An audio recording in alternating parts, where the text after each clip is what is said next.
Hello students, I am Praveen from technical tutorial point. एक बार फिर से आप लोगों का स्वागत है। आज जो हमारा टॉपिक है MCQ, multiple choice questions. Subject name है आपका इंस्पेक्शन एंड क्वालिटी कंट्रोल। जैसा कि आपको पता होगा कि इस बार Haryana state board of technical education जो एग्ज़ाम ले रहा है वो मल्टीपल चॉइस क्वेश्चन पर ले रहा है।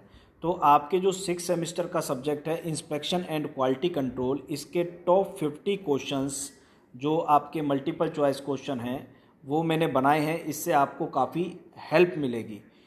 जैसा फर्स्ट क्वेश्चन है BIS, ये है ब्यूरो ऑफ इंडियन स्टैंडर्ड। वो आपको देगा कैसे? वो दे देगा आपको कि the full form of BIS dash dash dash.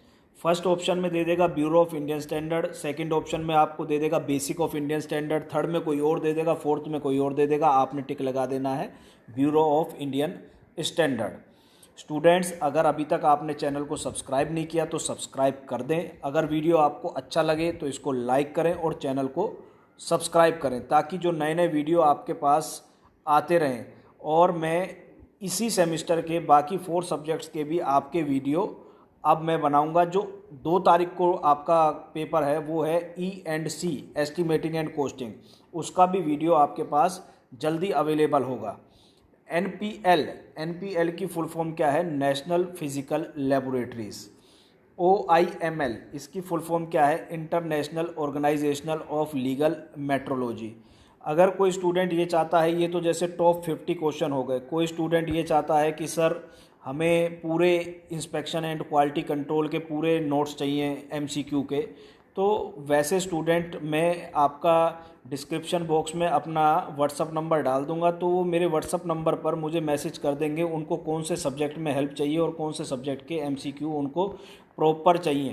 तो उनकी अवेलेबिलिटी हो पाएगी या नहीं हो पाएगी, मैं उनको व्हाट्सअप पे रिप्लाई कर दूंगा। तो मैं अपना व्हाट्सअप नंबर आपका डिस्क्रिप्शन बॉक्स में गेरूँगा, उस पर आप अपनी क्वेरी डाल देना कि सर इस चीज़ के नोट्स चाहिए, इस चीज़ के नोट्स चाहिए।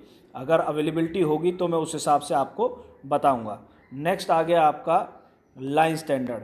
लाइन स्टैंडर्ड में yard and metre are the line standard. वो लिख देगा yard and metre are the dash dash dash line standard end standard, और नन ऑफ दीज इस टाइप से देगा तो आप क्या निशान लगाएंगे? Line standard.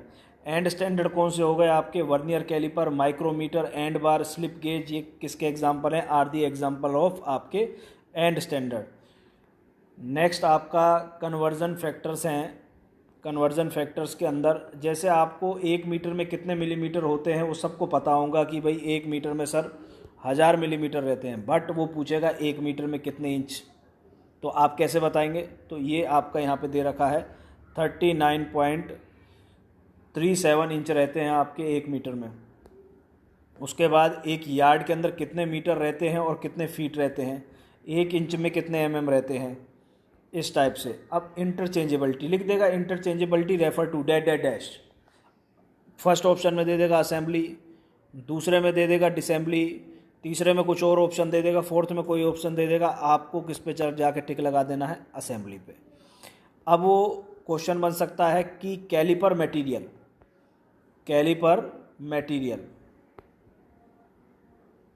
अब क्वेश्चन क्या बन सकता है आपका? कैलिपर मटेरियल आपका कौन सा है? High carbon steel. कैलिपर का मटेरियल कौन सा है आपका? HCS, high carbon steel. Next आ जाता है आपका वर्नियर कैलिपर का मटेरियल कौन सा है? Stainless steel. इसके लिस्ट काउंट आपके 3 होते हैं, 0.1, 0.05 mm और 0.02 mm। तो ये लिस्ट काउंट में से भी क्वेश्चन आपके पास आ सकता है। माइक्रोमीटर का क्या मटेरियल है? Cast steel. अधिकतर आपके जितने भी इक्विपमेंट होंगे वो किसी न किसी स्टील के बने हुए होते हैं। तो आपका कास्ट स्टील, इसका लिस्ट काउंट क्या है? 0.01 mm। ये माइक्रोमीटर, ऑर्डिनरी माइक्रोमीटर का लिस्ट काउंट है। अगर वो पूछ ले वर्नियर माइक्रोमीटर का लिस्ट काउंट तो वो हो जाता है 0.001 mm। यहाँ पे परेशान मत हो जाना। So vernier micrometer has more accurate, इसलिए वर्नियर माइक्रोमीटर क्या है? मोर एक्यूरेट ऑर्डिनरी माइक्रोमीटर से। इसके बाद आ जाता है आपका डायल इंडिकेटर। क्या काम करने के काम में आता है? देखिए डायल इंडिकेटर आपका एंगल्स वगैरह मेज़र करने के भी काम में आता है, कंपेयरिंग दी डायमेंशंस भी, चेकिंग दी सर्कुलरिटी, अलाइनमेंट, मशीन एलिमेंट, ये सारा काम आपका डायल इंडिकेटर आपका करता है। इसके बाद आपका नेक्स्ट आ जाता है आपका डायल इंडिकेटर के अंदर ही इसने क्वेश्चन पूछ रखे हैं कि 1 रिवॉल्यूशन, मतलब जैसे ये डायल इंडिकेटर है, ठीक है जी, यहाँ से स्टार्ट है, अगर मैं इसका एक पूरा रिवॉल्यूशन, जैसे जो निडल होगी, जो ये इसके ये जो निडल होगी, जो ये पॉइंटर कह दो, निडल कह दो, ये जब पूरा एक रिवॉल्यूशन, मतलब यहाँ से चालू करेगी और यहाँ तक एक रिवॉल्यूशन, पूरा एक रिवॉल्यूशन 1 mm का है। इसके अंदर 10 डिवीज़न होते हैं, हर एक डिवीज़न, मतलब ये एक डिवीज़न कितने mm का है, 0.0 पॉइंट आपका ये है आपका 0.1 mm का। और इसके अंदर जो ये है, ये कितने में, ये भी 10 में डिवाइड होगा, तो जो ये 10 में डिवाइड होगा ये कितने mm का होगा, 0.01 mm। तो यही कहना चाहता है ईच डिवीज़न, मतलब ईच डिवीज़न का मतलब है आपका, मैं दोबारा आपको एक बार इसका बता देता हूँ, कहीं आप पजल ना हो जाना इसमें, बिल्कुल एक्यूरेट तरीके से बता देता हूँ आपको।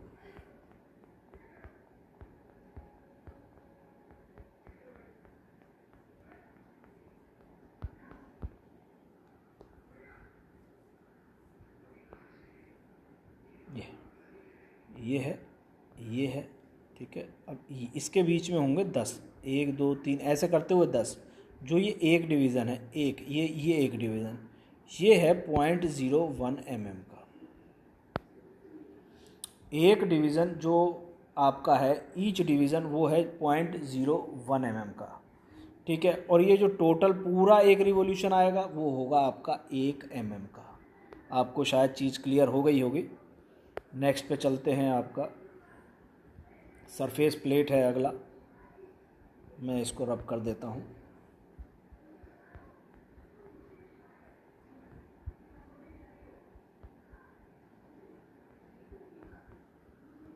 अब आ जाता है आपका सरफेस प्लेट। सरफेस प्लेट किस काम में आती है? सरफेस प्लेट टेस्टिंग किस चीज़ की? इक्विपमेंट और वर्क पीस की फ्लैटनेस चेक करने के काम में आती है। मटेरियल कास्ट आयरन की बनी हुई होती है। उसके बाद आपका आ जाता है try square.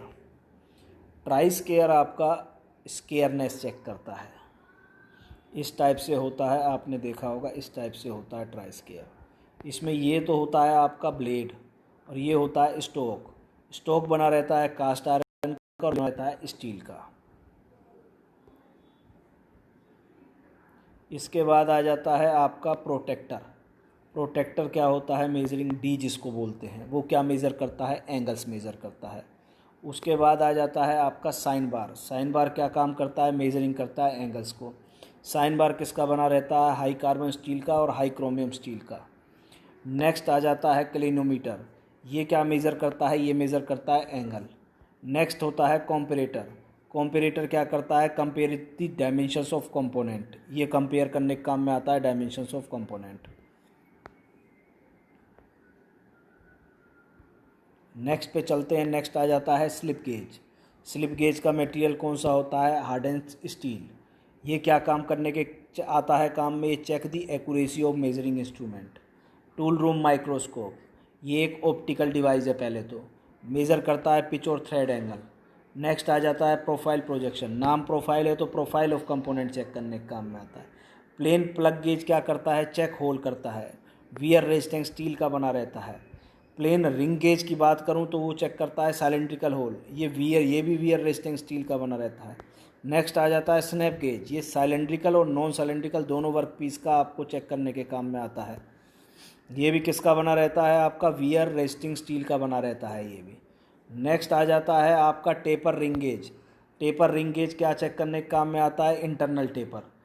Plug thread gauge, ये क्या करने के काम में चेक आता है? Internal thread. Thread ring gauge, ये external thread. Wire gauge diameter of wire नापता है। मटेरियल किसका होता है? स्टील का। Angle gauge, measure the angles. Material क्या होता है इसका? Steels. Surface gauge,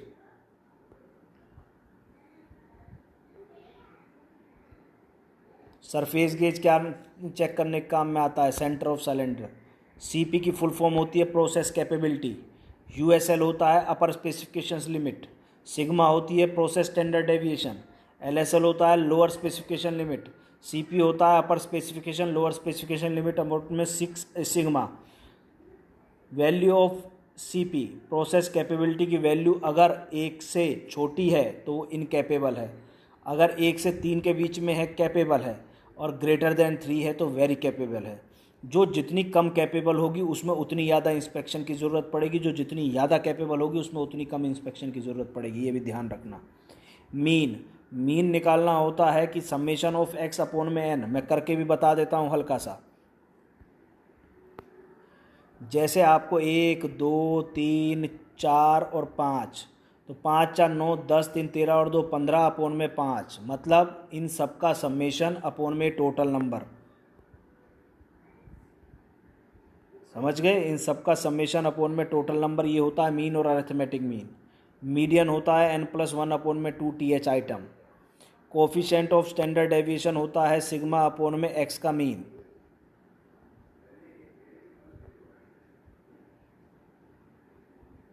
coefficient of variance होता है सिग्मा x का मीन इंटू 100। तो अभी जो आपको करवाया था उसमें सिग्मा अपॉन में x का मीन करवाया था, वो था कोफिशिएंट ऑफ डेविएशन। ये है कोफिशिएंट ऑफ वेरिएंस, बस फ़र्क इतना है, इसमें इंटू 100 है, उसमें इंटू 100 नहीं है। मोड मतलब जिसकी सबसे ज़्यादा फ्रीक्वेंसी होगी, जैसे हमें दे रखा है 1 1, फिर दे रखा है 2 2 2, फिर दे रखा है 3 3 3 3, तो हम कहेंगे मोड क्या है? 3 है। जिसकी सबसे ज़्यादा फ्रीक्वेंसी होगी वो मोड हो जाएगा। चीज़ क्लियर? अब आ जाता है आपका UCL upper control limit, LCL lower control limit. अगर आपको इस वीडियो से रिलेटेड कोई प्रॉब्लम हो तो कमेंट बॉक्स में कमेंट ज़रूर करना, मैं हर कमेंट का रिप्लाई करूँगा। अगर आपको इससे रिलेटेड और मटेरियल चाहिए हो इंस्पेक्शन एंड क्वालिटी कंट्रोल का, तो आप व्हाट्सअप नंबर होगा डिस्क्रिप्शन बॉक्स में, आप मेरे को व्हाट्सअप करना। अगर आपको और किसी सब्जेक्ट का चाहिए कि सर मेरे को इस सब्जेक्ट का मुझे MCQ चाहिए, तो आप मेरे व्हाट्सअप नंबर पर व्हाट्सअप करना, मैं देखूँगा कि क्या अवेलेबिलिटी हो पाती है आपके लिए। अब आ जाता है C चार्ट। C चार्ट क्या होता है? Number of defect in all samples और टोटल नंबर ऑफ़ सैंपल्स। बाकी वीडियो को ज़्यादा से ज़्यादा शेयर करना, ताकि 10 12 15 दिन हैं पेपर्स के, ताकि सभी बच्चों पे पहुंच जाए। कुछ बच्चों की इससे हेल्प हो जाएगी अगर इसमें से मैक्सिमम नंबर ऑफ़ क्वेश्चंस अगर आ जाते हैं उधर से, क्योंकि मैंने कोशिश यही की है कि इन 50 में लगभग हर क्वेश्चंस को, हर आपका 1 नंबर का क्वेश्चंस इसमें मैंने लेने की कोशिश करी है। आपने देखा होगा सीरियल वाइज ही चले हैं क्वेश्चन भी, पहले चैप्टर के आगे थे, दूसरे चैप्टर के दूसरे नंबर पे ही थे, तीसरे चैप्टर चल रहा है ये हमारा, आगे फिर चौथे चैप्टर के आएंगे। तो मैंने चैप्टर वाइज ही MCQ उठाए हैं, इससे पूरी बुक मैंने एक तरीके से कवर करी है। तो U चार्ट क्या है? U चार्ट आपका number of defect in a sample और number of unit in a sample. Process capability, process capability आपकी क्या कहलाती है? प्रोसेस कैपेबिलिटी के अंदर आपकी आ जाती है, प्रोसेस कैपेबिलिटी होती है 6 सिग्मा डैश। U मैक्स होता है upper specification limit, X minimum होता है लोअर स्पेसिफिकेशन लिमिट, AQL होता है एक्सेप्टेंस क्वालिटी लेवल और RQL होता है रिजेक्शन क्वालिटी लेवल। ये आपके top 50 questions inspection and quality control के कंप्लीट हो चुके हैं। वीडियो से रिलेटेड कोई भी प्रॉब्लम हो तो आप कमेंट बॉक्स में कमेंट ज़रूर करिएगा। पसंद आया है तो लाइक कीजिए, चैनल को सब्सक्राइब कीजिए, और जो मैंने कहा है कि मैक्सिमम शेयर कीजिए, ताकि जिन बच्चों को ज़रूरत है उन बच्चों तक वीडियो पहुंच सके। Thank you very much.